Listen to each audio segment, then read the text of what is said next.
Milhões de toneladas de neve e gelo levados por violentos ventos congelantes. A nevasca. Estradas tornam-se armadilhas mortíferas.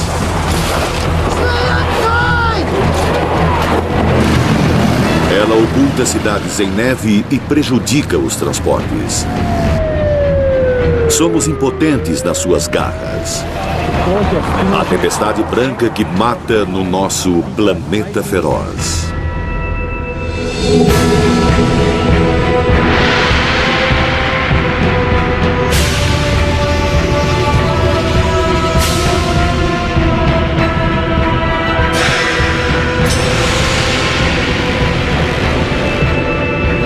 Planeta feroz.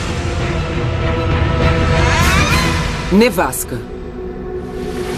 A nevasca. Uma mistura letal de vento, neve e temperaturas congelantes. O vento leva os cristais de neve por sobre a terra. O ar fica espesso com gelo em suspensão. O vento faz a temperatura cair tanto que as lágrimas congelam nos seus olhos. Oficialmente é uma nevasca quando os ventos atingem apenas 48 km por hora. Nevascas podem ocorrer até sem a neve se precipitando para alimentá-las. O vento pode pegar a neve já precipitada e fazê-la voar violentamente por sobre o solo. No vento forte, essas nevascas podem chegar à altura de 9 metros ou mais. Mesmo assim, logo acima das tempestades, o céu pode estar claro.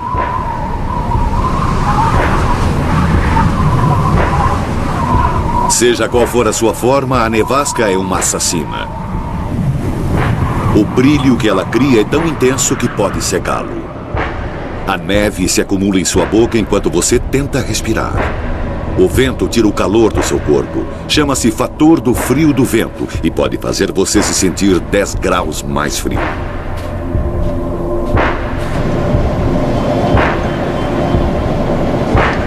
A hipotermia se instala com velocidade assustadora. Primeiro, as extremidades começam a congelar. Os dedos dos pés, das mãos, o nariz. E enquanto a carne começa a congelar, ela morre. Os músculos falham, enquanto a energia para fazê-los funcionar é convertida em calor para sobreviver. As pernas e braços e finalmente os órgãos internos falham. Poucas pessoas sobrevivem se a temperatura de seu corpo cai abaixo dos 30 graus. Lentamente, você congela até morrer.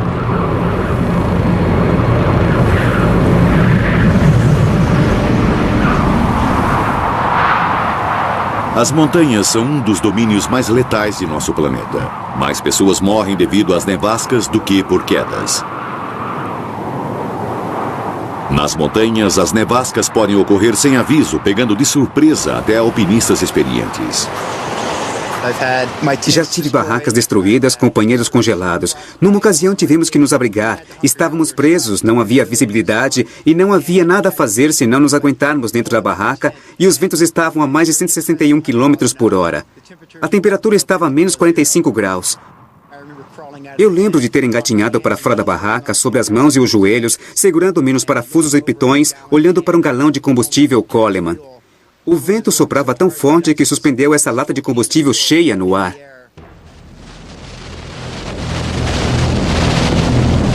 As nevascas ocorrem principalmente em 2 cinturões em torno do planeta. Um deles sobre os oceanos meridionais e o outro sobre as massas de terra setentrionais. Nos dois, o clima frio dos polos interage com o calor, umidade e ventos das latitudes mais quentes, criando tempestades de neve e ventos congelantes. Nos limites do gelo do Ártico, essas condições podem criar nevascas de poder quase inimaginável. Este é o lar dos furacões do Ártico. Eles ocorrem na Noruega. Esta é Tromsø, uma cidade de 6 mil habitantes que fica a 322 quilômetros dentro do Círculo Ártico. No dia 16 de maio de 1995, praticamente sem aviso, a cidade foi atingida por uma tempestade com ventos de mais de 161 km por hora.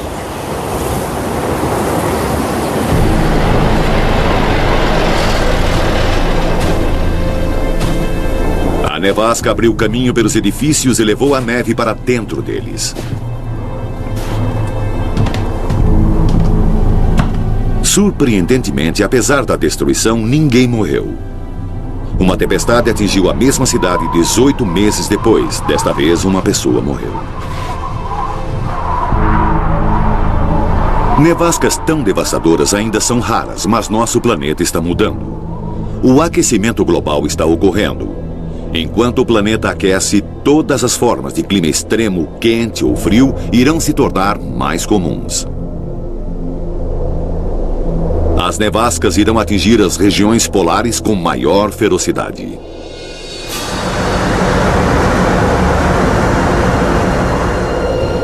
O Ártico é o lugar que a maioria de nós imagina quando ouvimos a palavra nevasca, onde as temperaturas podem cair até 51 graus negativos.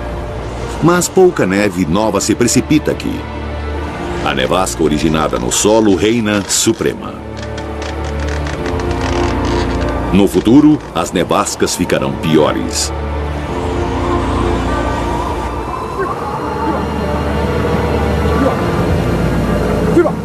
Durante centenas de anos, os Inuit viveram nas extremidades do Ártico.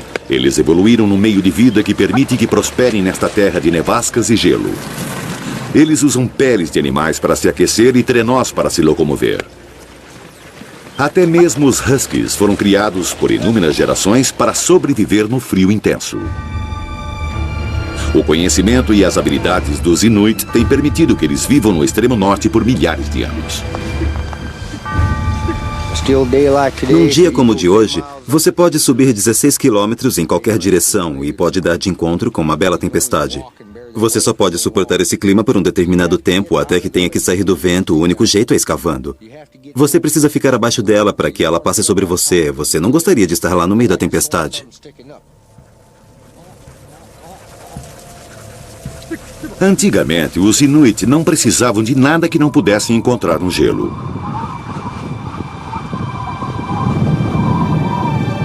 Esses são restos de 1.100 anos de uma tradicional casa Inuit.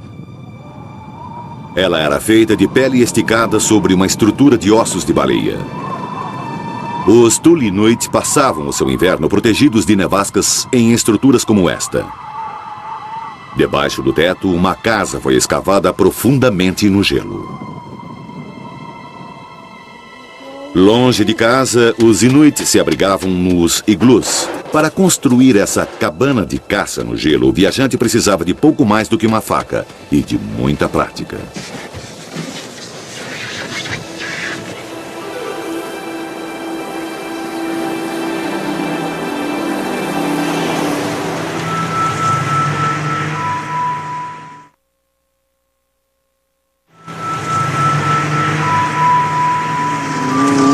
O modo de vida tradicional dos Inuit está desaparecendo rapidamente, mas ainda existem homens e mulheres que se lembram dos segredos da sobrevivência no gelo.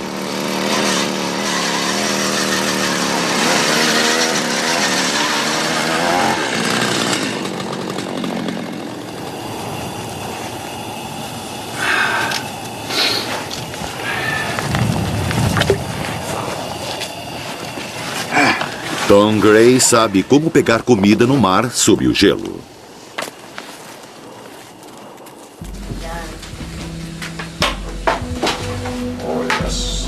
Mas em cada nova geração, menos pessoas usam as antigas habilidades. Os filhos de Tom enfrentam um mundo de mudanças rápidas. A tecnologia tomou o lugar da tradição. Antigamente, as enormes distâncias entre os assentamentos dos Inuit eram medidas pelo número de noites que a viagem com cães levava. Hoje, o snowmobile permite que os Inuit modernos viajem muito além de seus antigos limites. Mas se ele quebrar, pode deixar o seu piloto muito distante de casa e desprotegido contra o clima.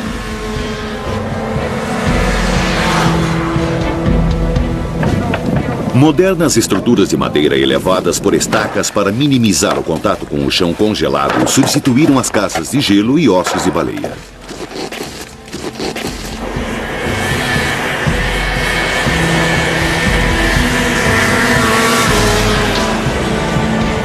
Se suas máquinas falharem ou se os suprimentos do mundo exterior cessarem, essas comunidades não poderão sobreviver nas nevascas e nas temperaturas congelantes do Ártico. Mas hoje em dia a tecnologia não pode proteger ninguém inteiramente contra o gelo. No inverno, as nevascas chegam bem ao sul para atingir as nossas cidades, levando esses centros de vida moderna a uma parada total.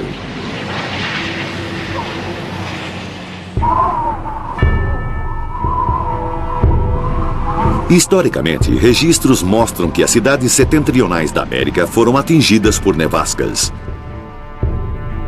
Em 1888, duas nevascas colidiram sobre a costa leste. Ventos na Nova Inglaterra sopravam a até 129 km por hora.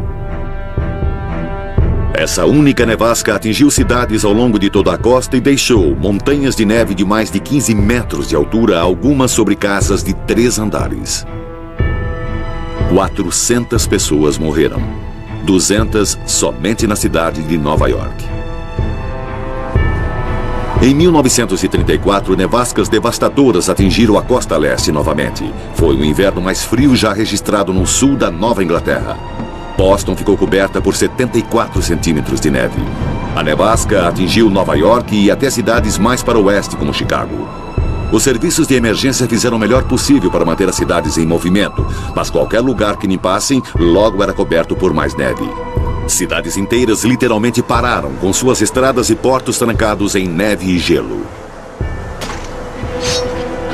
1993 foi outro ano de quebra de recordes, o ano da super tempestade. A cidade de Nova York foi fustigada por uma enorme nevasca e um vagalhão levado pelo vento trouxe inundações e até mesmo tornados. 270 pessoas morreram no corredor nordeste.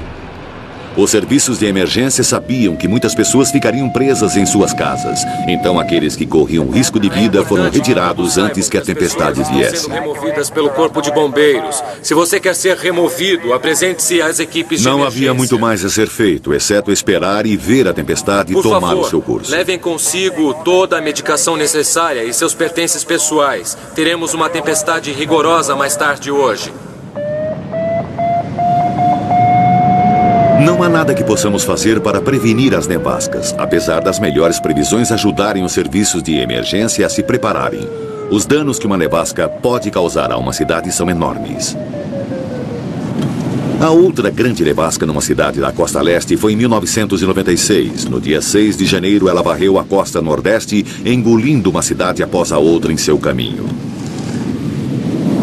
Os ventos na atmosfera realmente estão aumentando para criar uma tempestade ao sul para subir a costa. Podemos até experimentar condições de uma nevasca amanhã durante o dia. Ela está bem na nossa porta, no sudoeste, e está percorrendo este caminho. E o que chamamos de jato de vapor que está vindo do Texas e pelo Golfo do México é uma grande fonte de umidade alimentando essa tempestade. As pesadas ondas de neve estarão sobre Washington, Baltimore e Filadélfia. Washington ficou paralisada durante 5 dias. Carros estavam enterrados e estradas bloqueadas. Pessoas ficaram presas em suas casas e escritórios. As ruas estavam vazias. Andarilhos tiravam proveito do pouco calor que podiam encontrar.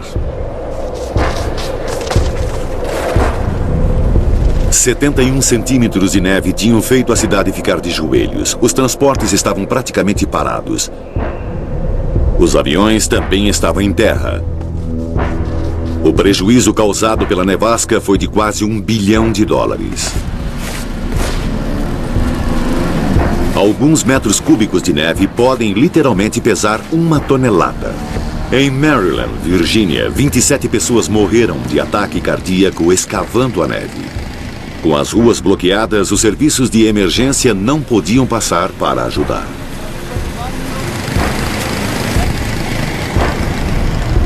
Levou 1 semana para a área voltar ao normal.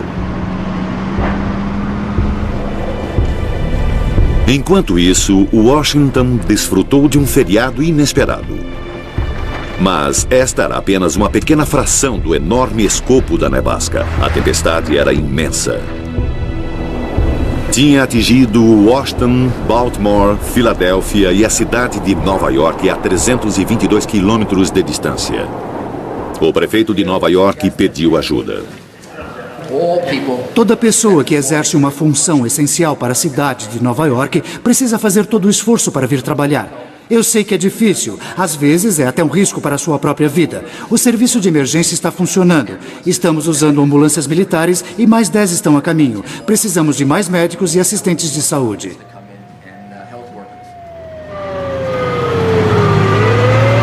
Durante 3 dias, Nova York, assim como Washington, era uma cidade em estado de sítio.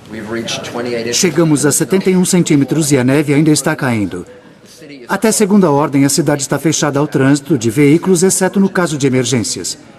Pode ser que amanhã continuemos a ter uma situação de emergência na cidade. Neste momento, a precipitação de neve está além dos recordes registrados. Temos 1.663 máquinas de tirar neve nas ruas.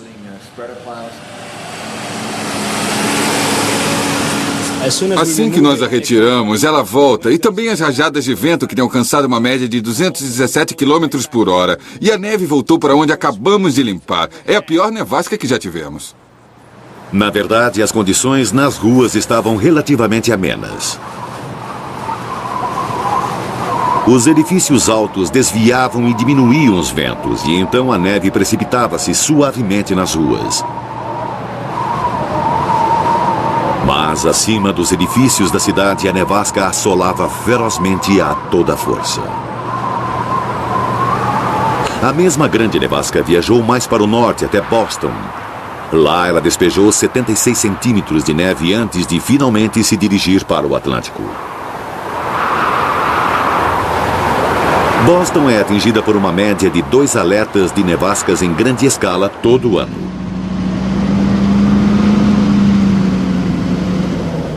E está melhor preparada para lidar com elas.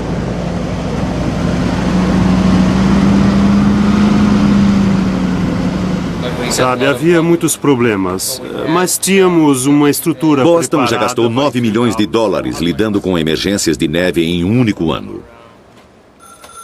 Bom dia, emergência. Esta única nevasca cobriu uma área de 805 quilômetros de extensão com neve de até 79 centímetros de profundidade.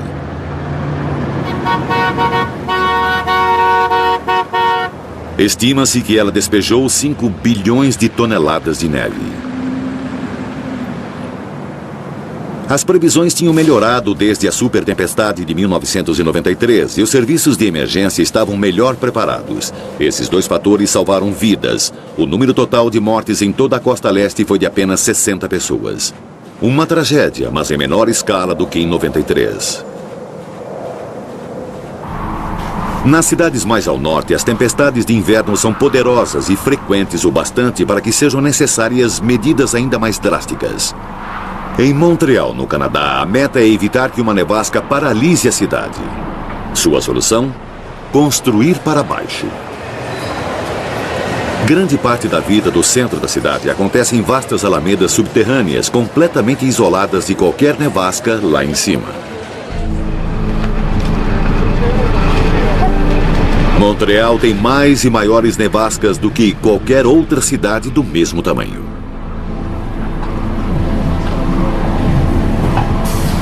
As alamedas formam uma rede alternativa de ruas, 22 quilômetros de passagens ligadas por sua vez ao metrô, totalmente isoladas da tempestade acima.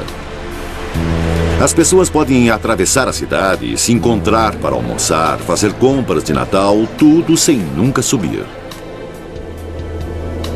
Mas mesmo ao nível do solo, as cidades são blindadas contra os piores efeitos de uma nevasca. As ruas são protegidas de um fenômeno chamado efeito da ilha de calor. Os edifícios geram vastas quantidades de calor que se irradia para o ambiente, frequentemente derretendo a neve, que se recongela em enormes pingentes de gelo. Em média, as ruas urbanas são 5 graus mais quentes do que as áreas abertas em volta das cidades.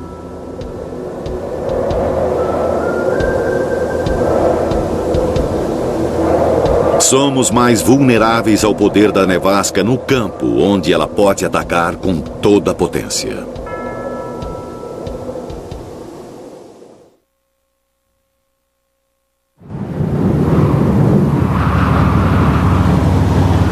nevascas são um assassino nas estradas abertas. A visibilidade diminui e as estradas se transformam em gelo.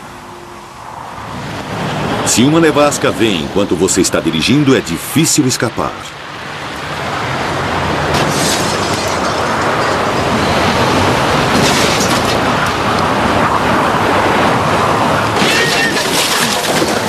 Numa nevasca, um carro pode se tornar uma armadilha mortífera.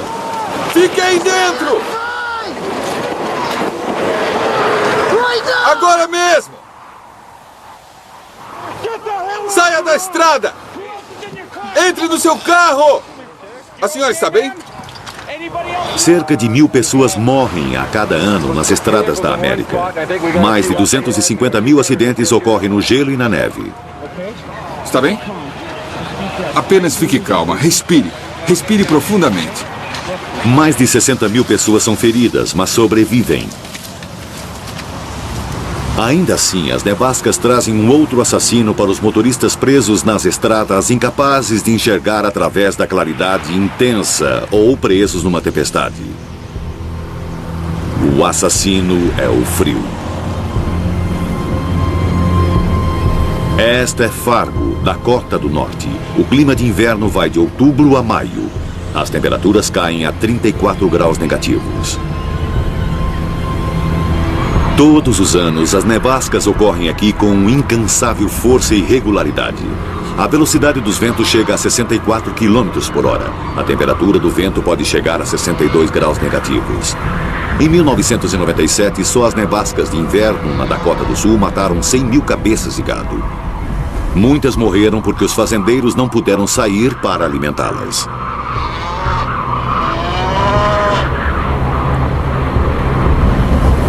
As pessoas que são expostas a essas condições de inverno colocam suas vidas em risco. O único lugar seguro é dentro de casa.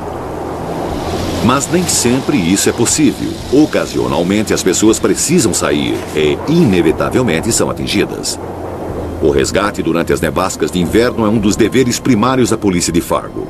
Acho que estamos numa nevasca, a 6ª ou a 7ª, ou seja lá quantas tivemos este ano, e parece que em toda nevasca que temos tem alguém que está lá fora preso, que não consegue chegar aonde quer ir. E o fator da temperatura do vento é uma situação que ameaça suas vidas. Ainda assim, surpreendentemente, as pessoas sobrevivem. Bob Deschamps ficou preso por 10 horas num caminhão parado. Ele não tinha aquecimento e estava a 6 quilômetros da cidade mais próxima. Por sorte, o caminhão em que viajava tinha um rádio. Ele não estava familiarizado com sua operação, mas conseguiu chamar ajuda. Eu sou um caminhoneiro, então eu não sabia que tinha de usar uma faixa do cidadão e comecei a discar 911 em todos os canais. E esse rádio tinha 34 canais. Então fiquei discando 911 em todos os canais até que obtive resposta. Tínhamos recebido um chamado de um caminhoneiro que disse estar preso num banco de neve e ele não tinha nenhum equipamento de sobrevivência de inverno. Enquanto a temperatura caía, Bob tentava evitar congelar até a morte. Eu sabia que ia escurecer em mais ou menos 1 hora, então tirei vantagem da luz do dia. Olhei dentro do veículo para ver o que tinha e notei um monte de jornais num canto, provavelmente uns 10 ou 12. Eu cobri meu corpo com eles e depois puxei os tapetes um por um sobre mim. Estava preocupado com os meus pés. Eles eram meu maior problema. Fiquei tirando as minhas luvas e colocava sobre as minhas meias e esfregava os pés. Eles ficavam aquecidos em uns 15 minutos. E depois eu colocava meus sapatos de volta e me cobria de novo. Eu tinha de fazer isso a cada meia hora. O tempo passou e a ajuda não chegou. A equipe de resgate também tinha dificuldades. Eles não podiam ver além do capô de seu próprio carro. Os delegados se revezavam, andando na frente para sentir a estrada e orientar o carro. Mas, de repente, o caminho estava bloqueado. Toda a estrada até onde podíamos ver tinha neve, 120 a 180 centímetros de neve, e nem num carro com tração nas 4 rodas podíamos chegar até ele. Um caminhão blindado da Guarda Nacional foi despachado. Seu primeiro desafio era descobrir onde Bob estava. Seu rádio estava ficando mais fraco e Bob os orientava ligando-o e desligando. Eu estava no rádio e disse a ele para fazer um clique se estivesse no leste e 2 se estivesse no oeste. E ele fez 2 cliques. Certo, ele está a oeste. Deve estar. Um caminhão daqueles é inútil na neve macia. Mas naquela noite a superfície da neve estava congelada como pedra quando eles passaram sobre os montes de neve. Finalmente, eu acho que era perto da 1h30, ouvi um ruído chegando. Eu sabia que alguma coisa... Achei que era um trator, porque eu podia ouvir o metal correndo pela superfície dura. Eu sabia que estava vindo alguma coisa.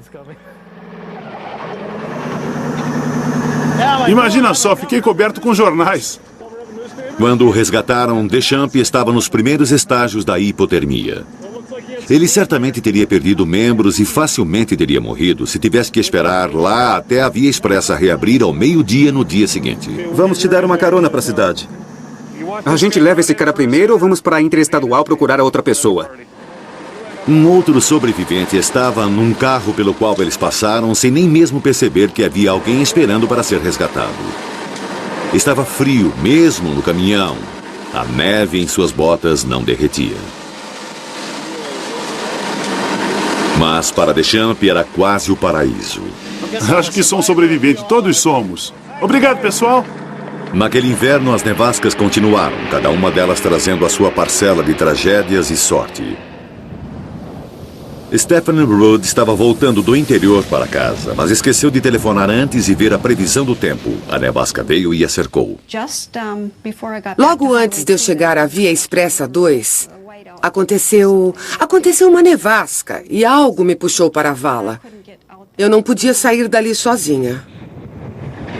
Ela estava presa. A nevasca continuava e a temperatura caiu. Ela não tinha escolha senão ficar dentro do carro. As pessoas podem ficar desorientadas rapidamente nesse tipo de condição.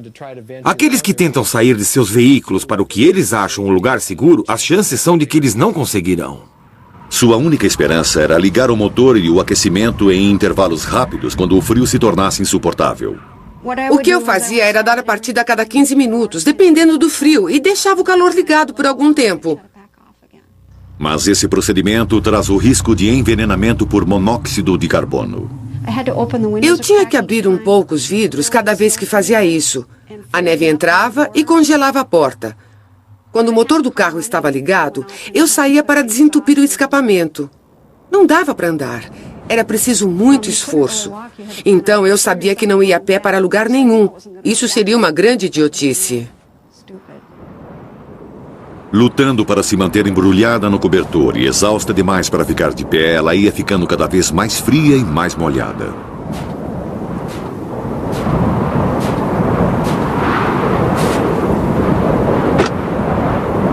Mas então o escapamento ficou bloqueado pelo gelo e ela não podia mais ligar o motor. Fiquei lá umas 17 horas. As 4 últimas, sem aquecimento.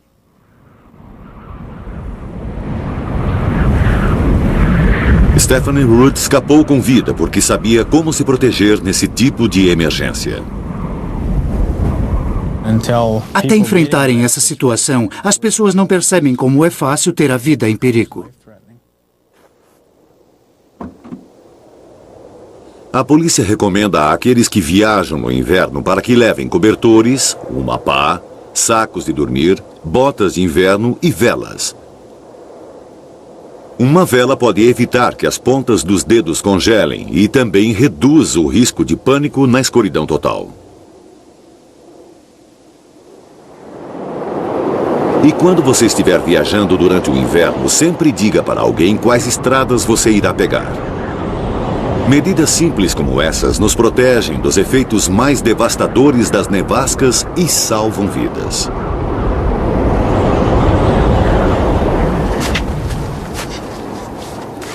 Mas alguns homens e mulheres propositadamente ignoram as regras. Exploradores e aventureiros que exploram as regiões de nosso planeta onde a nevasca reina suprema.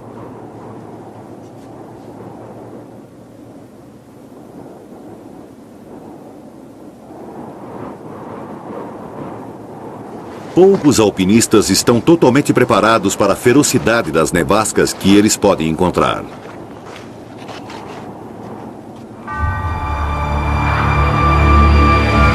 Este é o Monte Rainier, o mais alto do noroeste da América e famoso por suas violentas tempestades. 10.000 pessoas tentam escalá-lo todos os anos, atraídas pelo desafio de seus 4.267 metros de gelo e granito.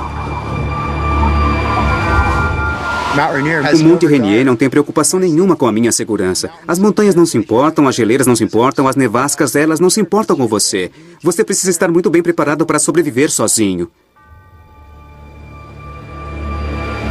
Gus Bush e seu filho Andrew são exemplos típicos dos alpinistas que vêm aqui. Ambos são experientes e estão bem equipados para a escalada de 3 dias de ida e volta ao cume. Mas em maio de 1996, uma enorme nevasca quase lhes custou a vida. Tudo começou com um erro potencialmente mortífero. No caminho para cima, o tempo começou a fechar. Eles deviam ter feito meia volta. Em vez disso, eles acharam que podiam ir ao cume e voltar antes que a tempestade os atingisse.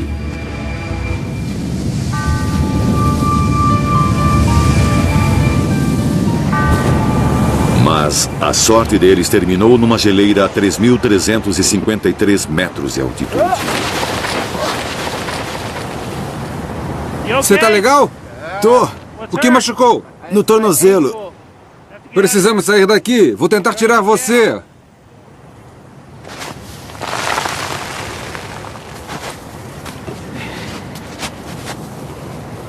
Gus conseguiu carregar Andrew para fora da fenda. Mas Andrew tinha quebrado o tornozelo e eles estavam presos na montanha. O vento e a neve pioraram rapidamente e alcançariam a força de uma nevasca em 1 hora. Sem abrigo, a hipotermia era inevitável. Então Gus fez a única coisa que poderia fazer. Ele escavou uma caverna no gelo.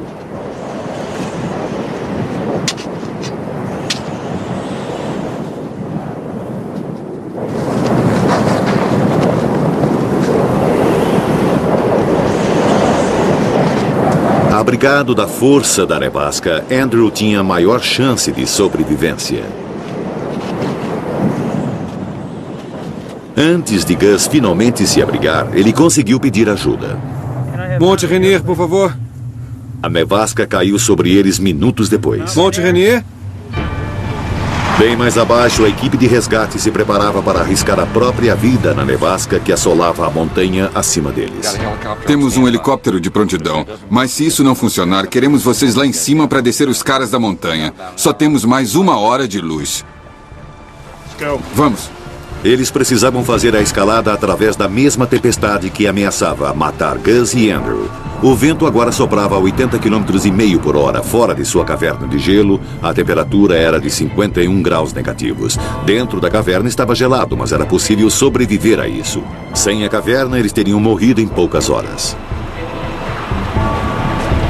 A equipe de resgate chegou à nevasca restando apenas 30 minutos de luz.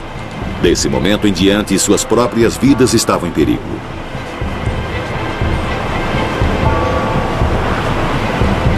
Como Gus tinha levado consigo um telefone celular, a equipe de resgate sabia a altitude e a localização aproximada da caverna.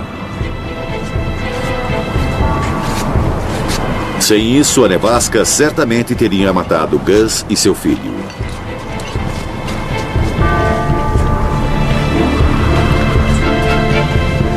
Com o cair da noite, eles tiveram mais um acaso feliz. A nevasca parou tão de repente quanto tinha começado. A caverna tinha salvado Gus e Andrew. A equipe de resgate finalmente os alcançou pela manhã. Acho que os encontramos. Oh, Deus, como é bom ver vocês. Como vocês estão? Bem, meu filho está lá dentro e ele quebrou o tornozelo. Vocês precisam ajudá-lo. Olá, sou o Rob do resgate. Rob. Obrigado pela ajuda. Gus tinha passado a noite relativamente bem, mas Andrew precisava de cuidados médicos imediatos. Vou te dar um pouco de oxigênio para ajudá-lo a respirar.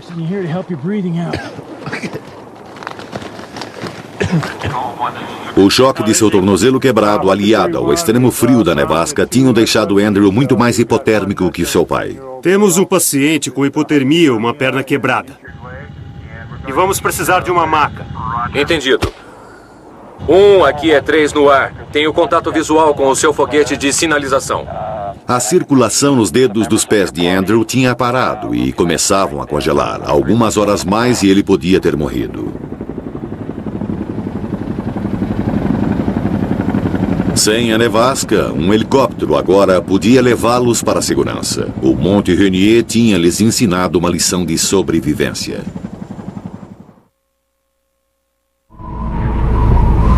As grandes montanhas do mundo são irresistíveis para os alpinistas. Seu desafio derradeiro, testar suas habilidades contra os elementos. Mas, para cada 1000 metros escalados, a temperatura cai 5 graus. De repente, sem nenhum aviso, um vento violento pode surgir. À distância, esta neve levada pelo vento parece linda, mas para qualquer um pego por ela, esta é uma nevasca de poder avassalador. A neve levada pelo vento e o frio insuportável fazem das nevascas o maior perigo que um alpinista pode enfrentar. No Monte Everest, as nevascas são incrivelmente selvagens. Este é o lugar mais alto da Terra, com 8.839 metros de altitude. Em meados do inverno, o vento forte pode soprar para o sul longe o bastante para assolar os declives mais altos da cadeia do Himalaia, com ventos de até 161 km por hora a 73 graus negativos. Isso torna a montanha impossível de ser escalada. Então, a cada primavera, os montanhistas esperam os meteorologistas anunciarem que os ventos gelados e com a força de um furacão estão para partir. Depois, a cada ano, alpinistas amadores saem de seus acampamentos na base em direção ao topo e cada grupo é liderado por um montanhista profissional. Esta é a crista que leva do cume do sul ao topo. Mas, mesmo no meio do verão, é muito perigoso deixar a crista depois das 2 da tarde. Partir mais tarde do que isso faz com que os alpinistas arrisquem ficar presos numa nevasca com o cair da noite a caminho da base. O registro mostra que, de cada 4 que chegam ao cume, só 3 sobrevivem e voltam para casa. Em 10 de maio de 1996, 3 equipes de alpinistas amadores partiram para o cume do acampamento mais alto. Scott Fisher, o guia que registrou estas imagens, foi um dos que morreram. Ao todo, 24 chegaram ao cume, liderados por seus guias, no final da tarde. Enquanto os últimos estavam voltando, o tempo mudou. Uma grande nevasca começou a cercá-los. Os ventos, então, tinham a força de um furacão, com uma temperatura de 73 graus negativos. Trovões e raios estavam à sua volta. Era impossível enxergar através da nevasca. Não havia outra escolha senão pararem e esperarem a tempestade passar. Um dos últimos homens com vida lá em cima, Rob Hall, tinha um link telefônico com a sua base. Eles o conectaram à sua esposa na Nova Zelândia. Enquanto a nevasca o envolvia, ele disse a ela: "Eu te amo. Durma bem, meu amor. Por favor, não se preocupe demais." O corpo congelado de Rob ainda está no Everest. Dos 24 que chegaram ao cume naquele dia, 5 não voltaram. Até os sobreviventes pagaram caro. Beck Withers perdeu a consciência no frio. 2 vezes durante a tempestade, a equipe de resgate o encontrou e acharam que estava morto. Quase que como milagre, ele acordou 12 horas depois e, apesar de temporariamente cego e muito congelado, ele conseguiu escapar para a segurança. Os alpinistas conhecem os riscos e estão preparados para assumi-los. Mas às vezes nevascas inesperadas ocorrem em lugares onde ninguém as preveria. Em agosto de 1996, no auge do verão, uma nevasca desceu das Himalaias até Caxemira e massacrou um grupo de peregrinos a caminho da caverna Amarnath, um santuário de Shiva, o deus hindu da morte.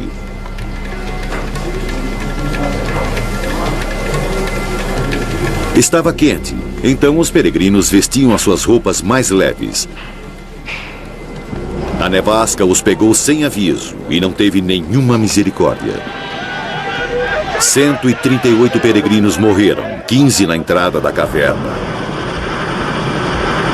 9.000 ficaram presos, mas sobreviveram ao frio numa escarpa da montanha.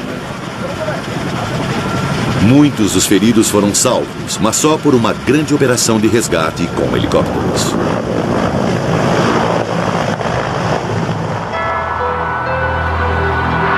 As nevascas já tiravam a vida de viajantes desavisados desde o início da história, frequentemente enterrando seus corpos sob a neve durante todo o inverno, às vezes até por muitos anos. Em 1991, uma geleira nos Alpes tiroleses derreteu, revelando o corpo de um homem que morrera há alguns anos. Ninguém ficou surpreso.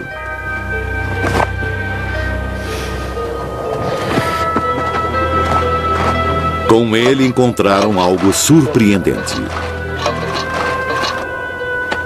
Fragmentos de madeira, metal, restos de ferramentas da Idade do Bronze.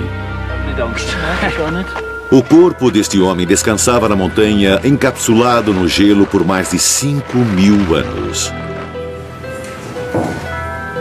O povo local o chamou de Ötzi, o Homem de Gelo. Um estudo científico revelou que, mesmo que as roupas e o equipamento parecessem primitivos, Ötzi estava incrivelmente bem preparado para uma viagem através das regiões ermas geladas. 5.000 anos atrás, Ötzi andou por estas montanhas. Era uma viagem perigosa, uma que qualquer viajante só deveria fazer se estivesse em boas condições. Talvez ele tenha encontrado uma tempestade de neve inesperada. Talvez ele tenha partido para sua viagem tarde demais. Nunca saberemos. Mas o tempo fechou à sua volta enquanto ele se aproximava de uma garganta da montanha e a nevasca o engoliu. Ötzi procurou abrigo, mas isso não bastou. Enquanto a nevasca o cercava, o frio silenciosamente levou a sua vida. Cada nevasca do inverno ia cobrindo o seu corpo. A neve transformou-se em gelo. O gelo numa geleira. Seu corpo ficou enterrado ali por 5.000 anos. Ainda assim, já conquistamos lugares muito mais selvagens do que Ötzi jamais poderia ter imaginado.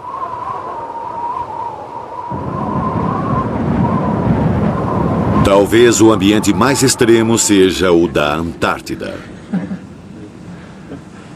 A sobrevivência aqui seria impossível sem tecnologia moderna e suprimentos entregues numa base regular.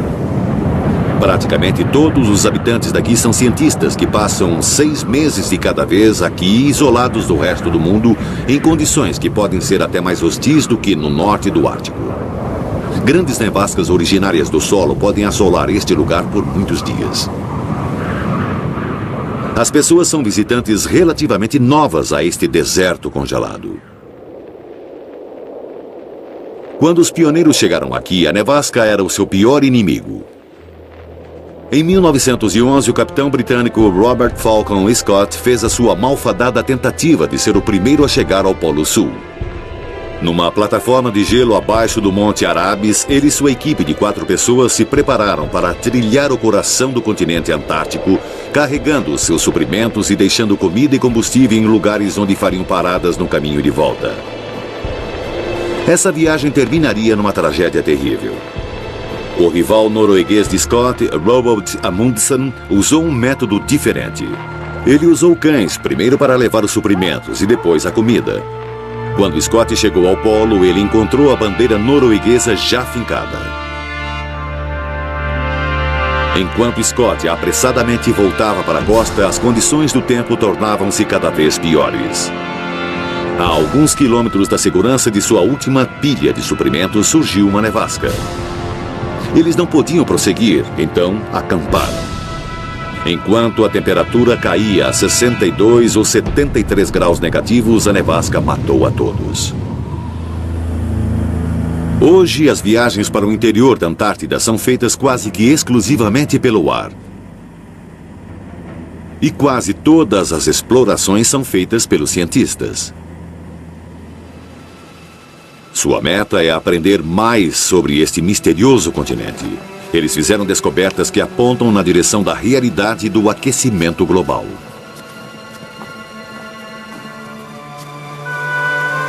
As camadas de gelo estão derretendo, retrocedendo um pouco a cada verão e não se congelando tão extensivamente em cada inverno. Lentamente, o nosso planeta está aquecendo.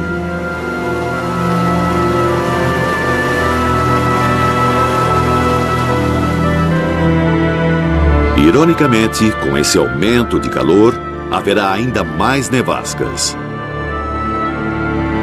Enquanto a atmosfera se aquece, ela mistura os complexos sistemas climáticos da Terra. Climas extremos de todos os tipos podem se tornar mais comuns. Assim como mais calor, também haverá mais frio. Os ventos serão mais violentos. E as nevascas podem ficar cada vez maiores. Elas atravessarão os polos com incrível ferocidade. Elas irão continuar a engolir as nossas cidades, paralisando economias inteiras. As nevascas irão urrar com incrível poder sobre o nosso planeta feroz. Versão brasileira, Tempo Filmes, São Paulo.